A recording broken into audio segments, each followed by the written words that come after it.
Le titre de mon message ce matin est Que vois-tu? J'avais entendu, mais maintenant je vois. C'est ce que nous dit le prophète Job. Que voyez-vous aujourd'hui? Que voyez-vous depuis le jour où vous êtes devenu croyant?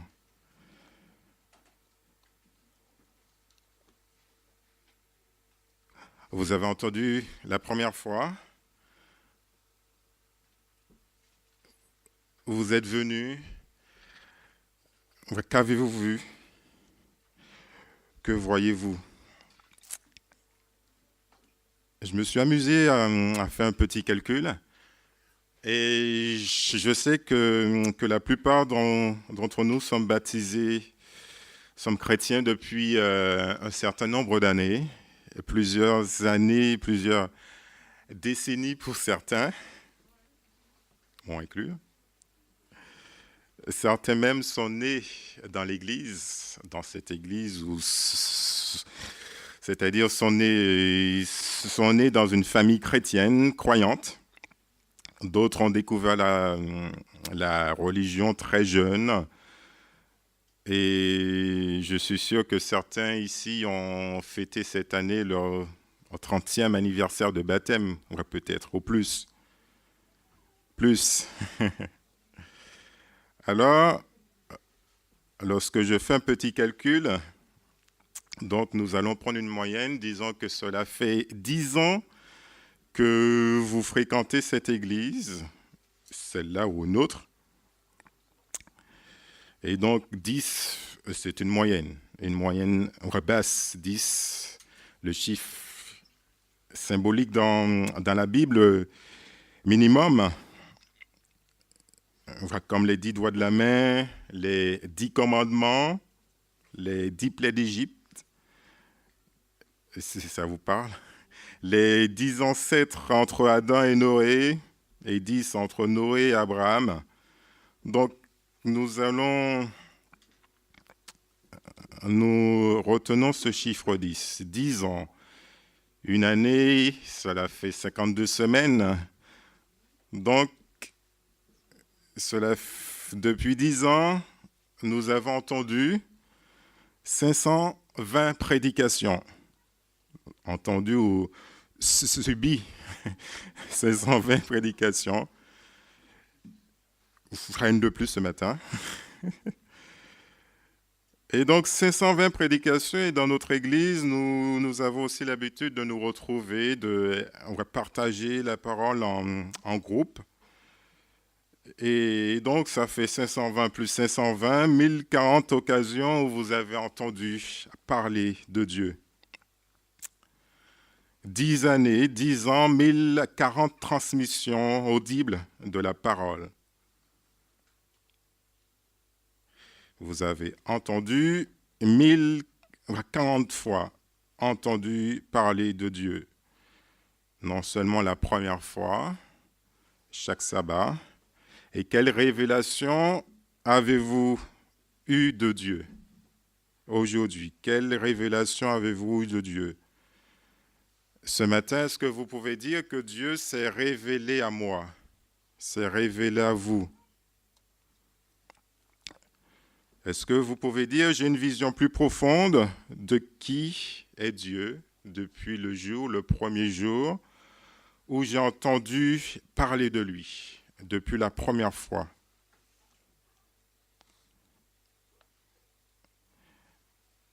La Bible nous dit dans 2 Timothée 3, verset 16, « Toute écriture est divinement inspirée et utile pour enseigner, pour convaincre, pour corriger, pour former à la justice, afin que l'homme de Dieu soit accompli et bonne à toute bonne œuvre. » Et ce matin, je confirme, vous en êtes certain, que ce que nous entendons est utile et nous devons comprendre que ce que nous entendons est nécessaire pour préparer notre cœur à la révélation de Dieu. Et donc, il ne faut pas négliger, du coup, toutes les occasions qui nous est données d'étudier la parole, de l'entendre, les samedis, les mercredis soirs, par exemple, et d'autres opportunités que nous avons de nous réunir et de venir entendre.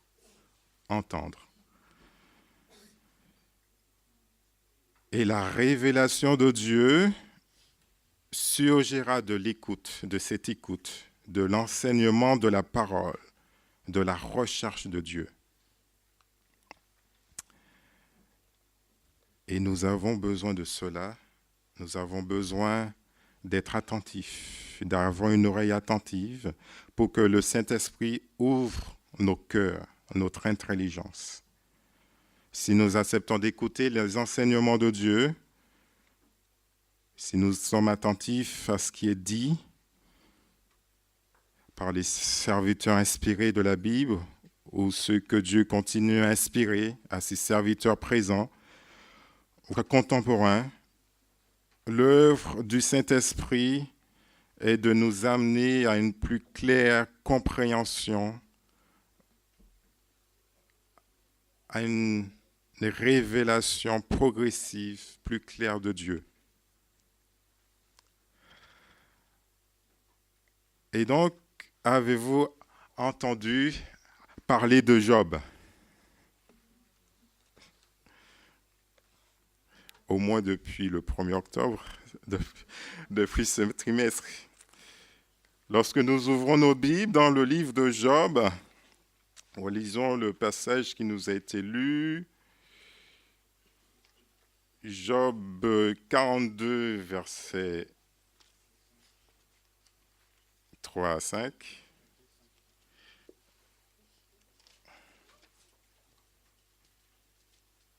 Donc, le Job se trouve avant les psaumes. C'est une bizarrerie de la Bible. Nous pensons, les historiens, les spécialistes pensent que le livre de Job a été écrit bien avant la Genèse. Mais dans nos recueils, il se situe bien après.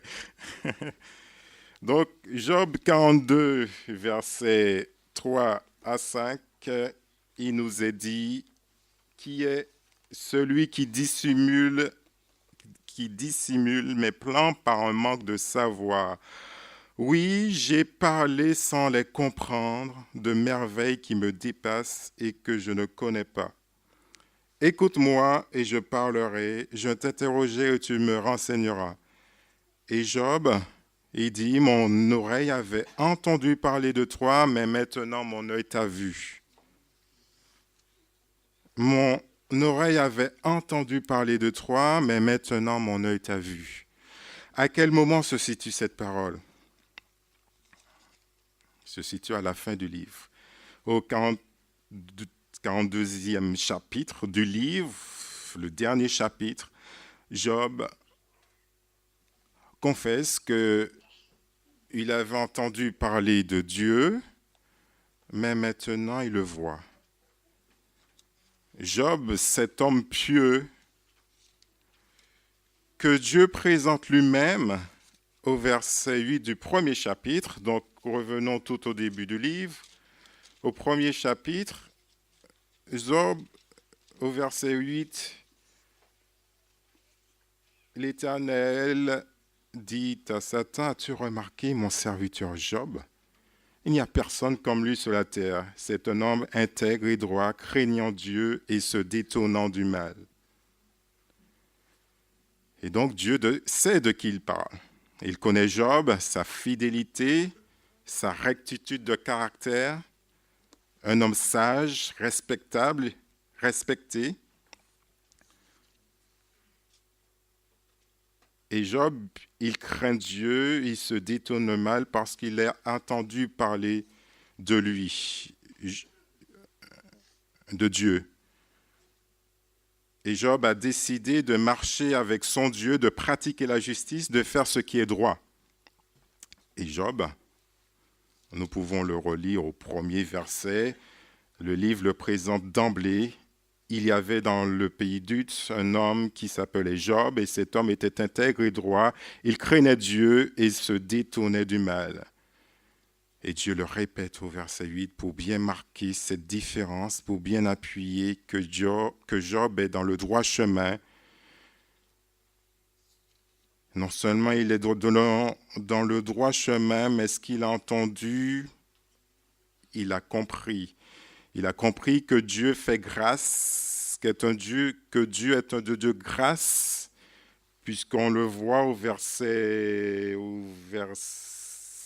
5. Job, il offre des holocaustes, des sacrifices, et il fait cela pourquoi? Il a certainement entendu parler de ça. Et il offre des sacrifices pour, il est dit, recouvrer la nudité de ses fils au cas où ils auraient péché. Job, un intercesseur, et Dieu en est fier. Un homme qui avait une juste compréhension de ce que Dieu attendait de lui, un homme obéissant, qui mettait en pratique ce qu'il entendait, ce qu'il avait entendu, dont la vie était en adéquation avec ses convictions, sa connaissance de Dieu. Et l'Éternel dit à Satan, « As-tu remarqué mon serviteur Job? Où en sommes-nous après 10 ans d'écoute de la parole, 1040 prédications, sermons, réflexions de Dieu? As-tu remarqué mon serviteur Miguel? As-tu remarqué ma servante Gladys? As-tu remarqué mon serviteur Michel?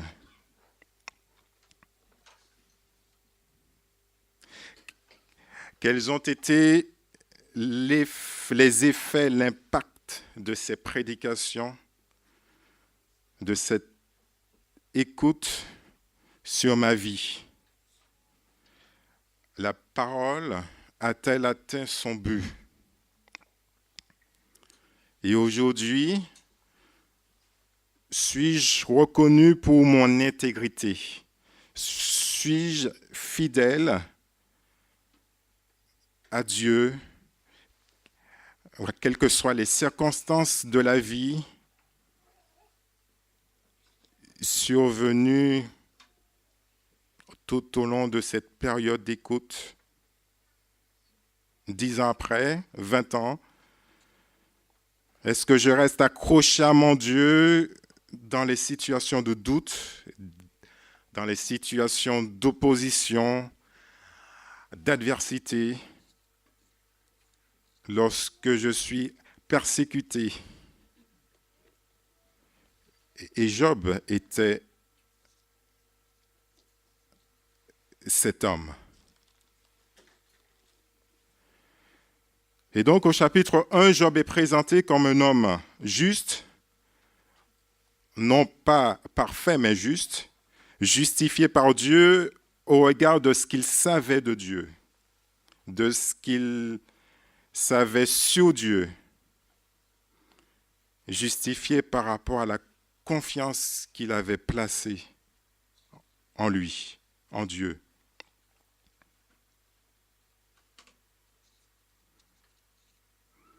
Nous pouvons supposer que Job a été un auditeur attentif à la parole.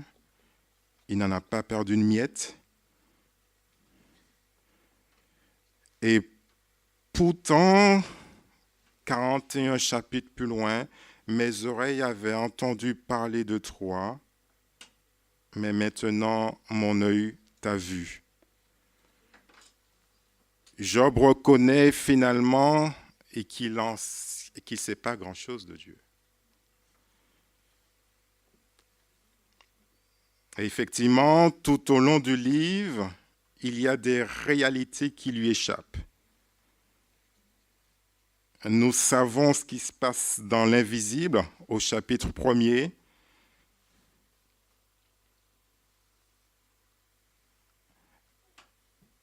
la volonté de l'ennemi de lui faire du mal, la volonté de l'ennemi de Dieu, Satan, de faire du mal à Job, parce que Job est intègre. Et donc cette réalité, ce grand conflit que dont la Bible nous parle, nous présente, Job ne sait pas tout cela. Mais il finit par dire, mon oreille avait entendu parler de toi, mais maintenant mon œil t'a vu. Et Dieu lui-même, après l'avoir encensé au premier chapitre, Dieu je révèle à Job qui n'a pas une claire vision de qui il est vraiment. Il lui a fallu 41 chapitres pour qu'il ait cette révélation. Mais Dieu va se révéler à lui personnellement. Sa vision de Dieu était imparfaite, mais maintenant il voit. Il voit Dieu avec son cœur.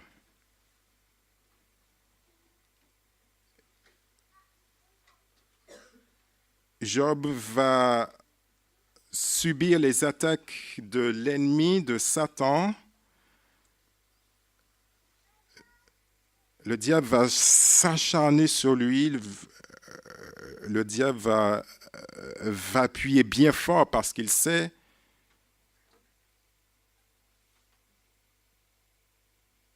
que Job résistera.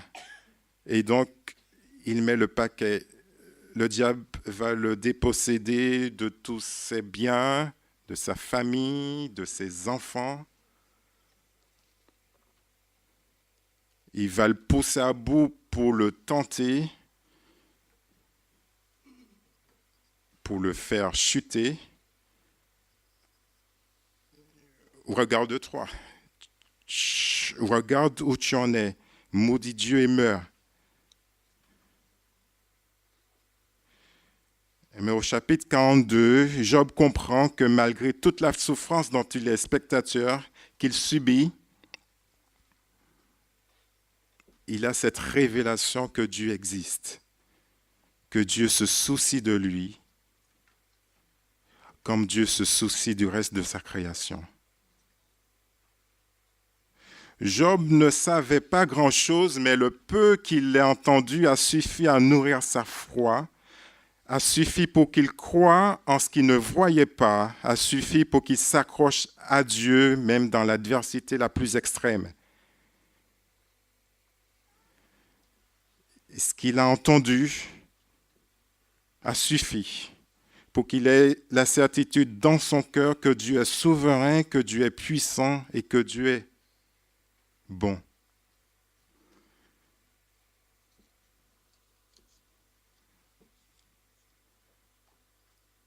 Et il est étonnant de voir cet homme qui ne sait pas tout ce qu'on sait aujourd'hui, toute la révélation progressive qu'on a aujourd'hui, que nous possédons nous, que cet homme crie, mais je sais que mon Rédempteur est vivant et qu'il se lèvera le dernier sur la terre.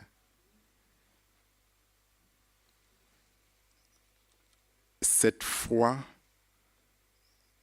cette certitude, cette confiance que même s'il n'a pas encore vu Dieu, ce qu'il a entendu, il l'accepte, il le croit, il fait confiance et il tient bon. Quelle révélation avez-vous eue du Dieu dont vous entendez parler, dont vous avez entendu parler et que vous servez?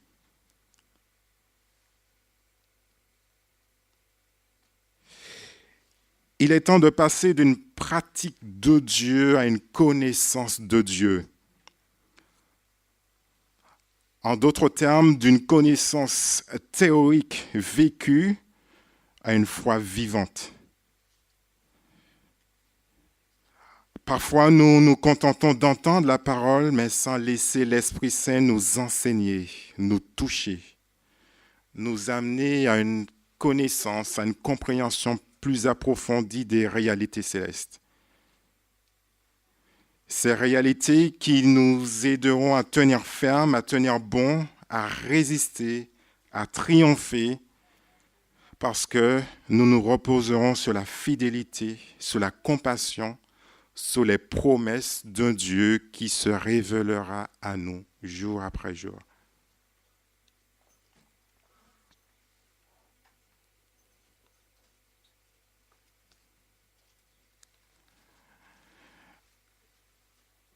Job n'a pas eu de réponse quant au problème du mal, quant à ce qui lui est arrivé, quant à sa souffrance. Pourquoi tout cela m'arrive? Pourquoi tant de souffrance? Pourquoi? Et Dieu, lorsqu'il est intervenu, Dieu lui a juste donné une meilleure image de lui, de qui il est.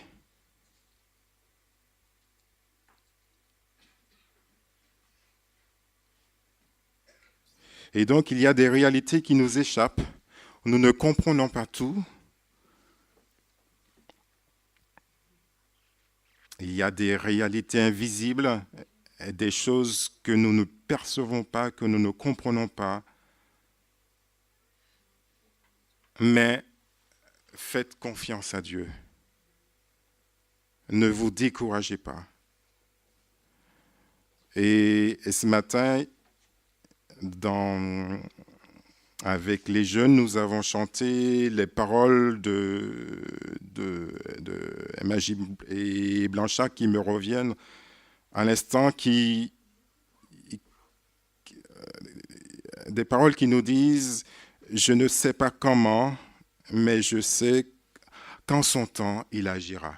Dieu agira. » Et j'aime bien cette foi de Job, cette intégrité, cette fidélité de cet homme qu'avaient nos anciens aussi,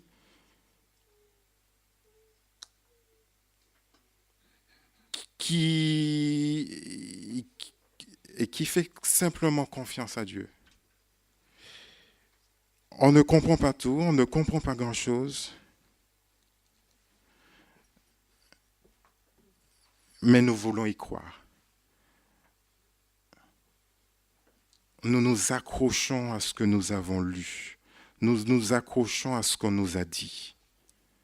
Et lorsqu'on est dans cette vraie posture, dans cette vraie persévérance, Dieu, en son temps, agira. Il finira par se révéler à nous. Mon oreille avait entendu parler de toi, mais maintenant mon œil t'a vu. Lorsque le doute m'assaille, lorsque tout devient sombre, quelle vision ai-je de Dieu?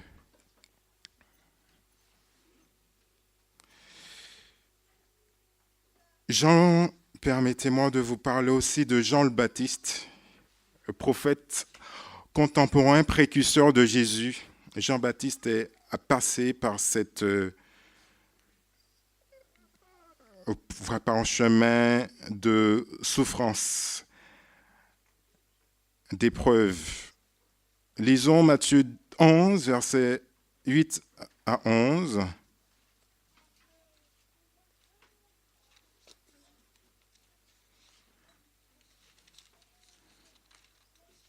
Où Jésus lui-même parle de son ami, de celui qu'il a côtoyé, de Jean. Et Matthieu 11, verset 8, Jésus se mit à dire à la foule au sujet de Jean le Baptiste, « Qu'êtes-vous allé voir au désert? Un roseau agité par le vent? Mais qu'êtes-vous allé voir un homme vêtu d'habits précieux? Voici ceux qui portent des habits précieux sont dans les maisons des rois. Qu'êtes-vous donc allé voir un prophète? Oui, vous dis-je, et plus qu'un prophète, car c'est celui dont il est écrit, voici j'envoie mon messager devant ta face pour préparer ton chemin devant toi. Je vous le dis en vérité, parmi ceux qui sont nés de femmes, il n'en a point paru de plus grand que Jean-Baptiste. Cependant, le plus petit dans le royaume des cieux est plus grand que lui. Ce Jean-Baptiste, revêtu d'esprit, il nous est dit dans Luc 3, je crois, il est aussi parlé de lui dans Jean au chapitre 1er, ce Jean-Baptiste revêtu d'esprit qui accueille Jésus en le désignant comme l'agneau de Dieu qui ôte le péché du monde. C'est lui qui vous baptisera du Saint-Esprit et de feu. Il ne peut faire cette révélation que en étant inspiré. Jean-Baptiste, le messager de la repentance, l'annonciateur du règne de Dieu, du royaume de Dieu qui est proche, qui vient. Jean-Baptiste, malheureusement, se retrouve emprisonné par Hérode parce qu'il a osé et critiquer monsieur. Je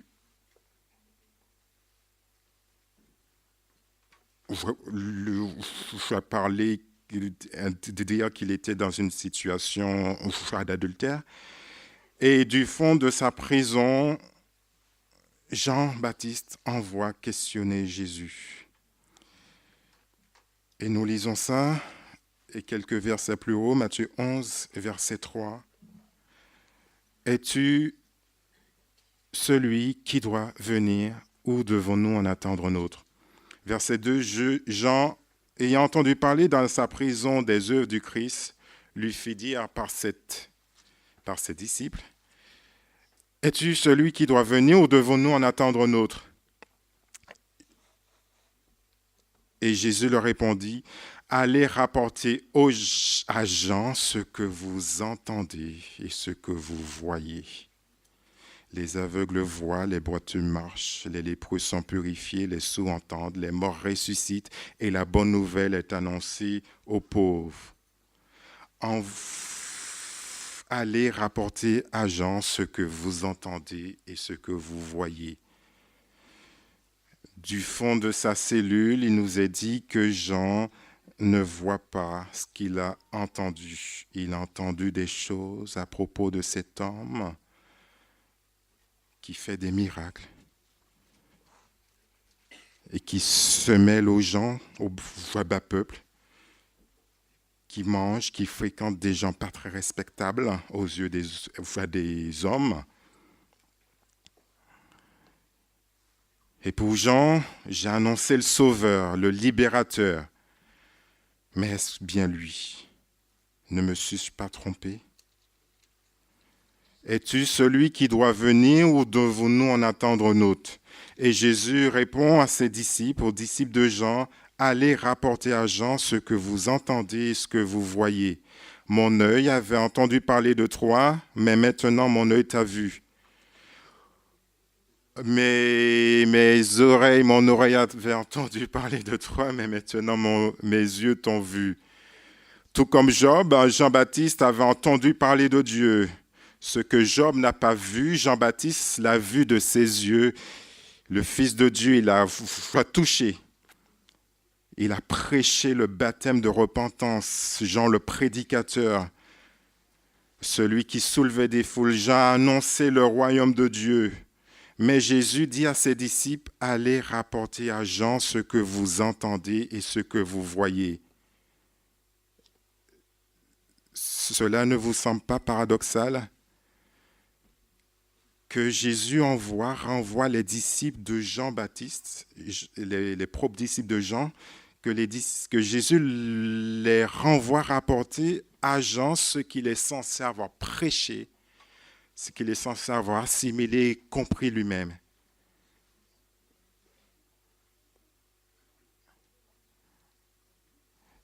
Tout cela pour vous montrer qu'il ne suffit pas d'entendre, d'écouter et d'annoncer l'Évangile. 10 ans d'écoute ne suffisent pas juste pour écouter. Il faut vivre l'Évangile, le vivre pour comprendre que Dieu nous aime comme il aime son Fils Jésus.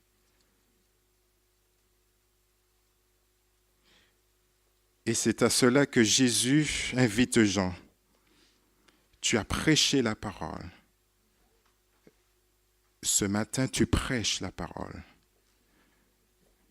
Tu l'as écouté, tu annonces, tu parles de Dieu. Mais mon fils, cela ne suffit pas. Il faut vivre l'Évangile. Il faut prendre le temps d'expérimenter dans notre vie l'Évangile. Et Jésus, lorsqu'il parle, lorsqu'il tourne les regards des disciples vers l'œuvre de restauration que Dieu opère à travers lui, Jésus cite certes un passage d'Ésaïe, Ésaïe 35.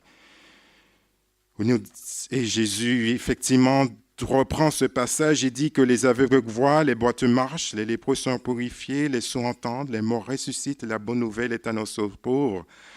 Jésus renvoie à nouveau à cette parole, à la parole écrite, inspirée. Mais il ne suffit pas de les lire, de les entendre, au-delà des mots, du texte.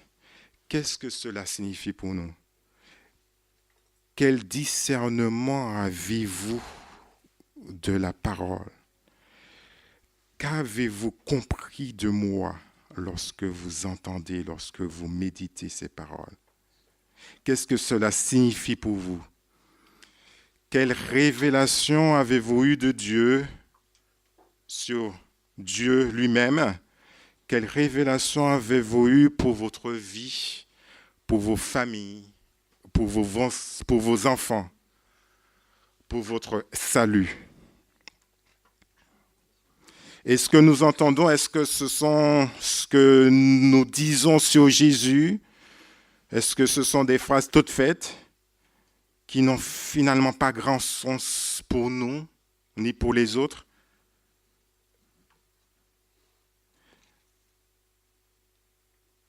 Et à l'instar des disciples de Jean, nous devons rapporter à la prochaine génération, aux jeunes qui étaient là, aux enfants qui étaient là ce matin, assis sur le sol, nous devons leur rapporter ce que nous avons vu, ce que nous avons entendu.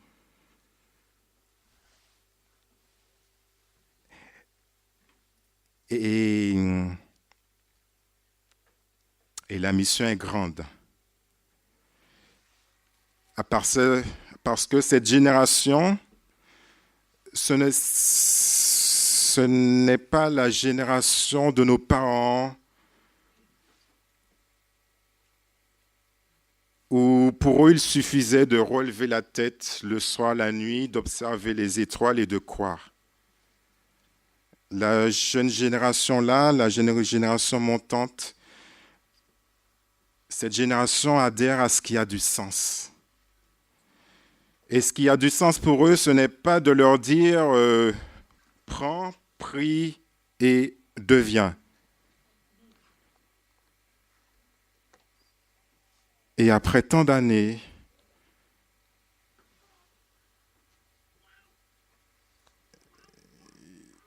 la conviction que j'ai aujourd'hui, c'est que la seule méthode qui réussira avec cette génération, c'est la méthode du Christ pour sauver les âmes.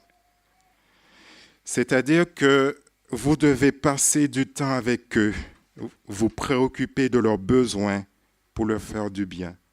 Passer du temps avec eux, se préoccuper de leurs besoins pour leur faire du bien. Leur témoigner de la compassion, se mettre à leur place, les soulager en portant leur fardeau, gagner leur confiance. Ainsi, ainsi Dieu se révélera à eux. Jésus se révélera à cette génération si vous suivez la méthode du Christ. Nous devons leur rapporter que Dieu est un Dieu de bonté, un Dieu proche, qui partage nos joies et nos peines. Ils ont besoin de cette révélation. Si je vous présente ça, qu'est-ce que c'est pour vous. Vous ne pouvez pas le savoir. C'est une recette. Voilà. C'est une recette. Je vais vous la lire. Non. C'est une recette. Voilà. Il y a les ingrédients 100 grammes, 100 grammes, 100 grammes, 100 grammes, etc., etc. Il y a la marche à suivre. Mais cette recette, elle ne vous dit rien du tout. Elle ne révèle rien. Il faut la lire pour essayer de la comprendre. Si je vous présente une photo de cette recette, ça a déjà plus de sens pour vous. C'est réel. Ça devient réel pour vous. Mais si nous nous contentons de ça, est-ce que ça nous nourrit? Imaginez-vous, vous êtes invité, chacun doit emmener son plat, on s'assoit, et puis voilà, je pose ça sur la table, on va passer un bon moment, on va se nourrir. Donc, ingrédients, 100 grammes, 100 grammes, et nous disons, nous allons nous régaler parce que ça, c'est bon. Mais ça ne suffit pas.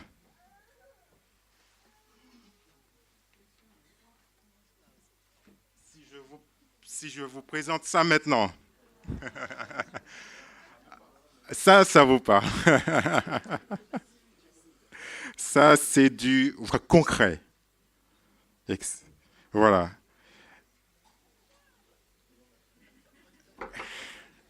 Ça vous parle, c'est du concret. Lorsque vous voyez ça, ça vous met l'eau à la bouche. Vous avez besoin de le goûter, de le manger, de le digérer, de l'assimiler. Avec les jeunes, c'est pareil. Si vous leur présentez que ça,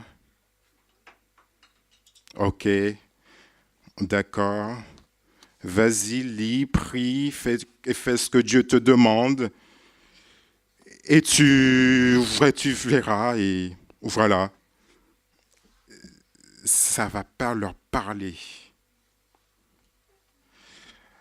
Lorsque nous commençons à leur montrer ça, nous leur disons, voilà ce que vous pourriez être, voilà ce que vous pourriez faire, voilà ce que Dieu fait dans vos vies, voilà ce que Dieu vous prépare, voilà ce que Dieu vous promet. Effectivement, ça commence à être la révélation est progressive, elle est plus claire.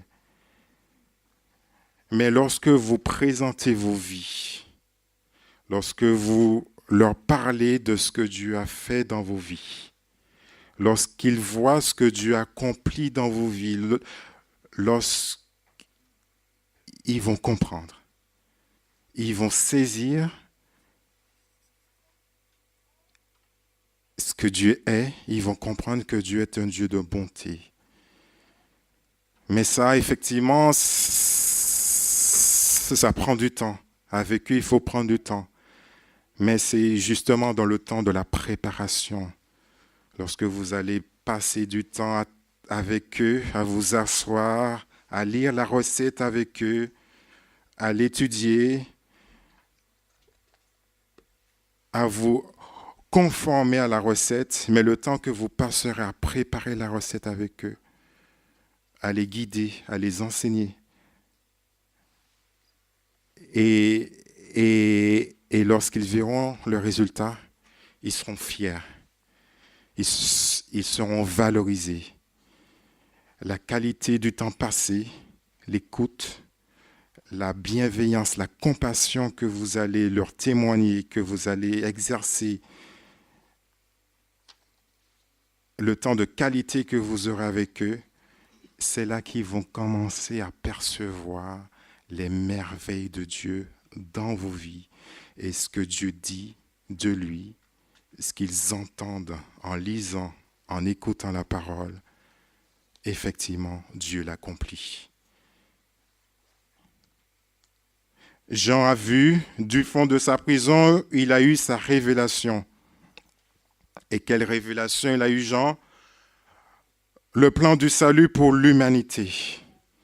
Il a vu le vrai visage de Dieu. Dieu n'a pas envoyé son Fils pour punir les péchés, pour punir les méchants, les pécheurs, mais pour proclamer le salut, pour proclamer un temps de grâce. Il est venu soulager les maux, pardonner, restaurer. Nous avons besoin, certes, de nous nourrir quotidiennement de la parole.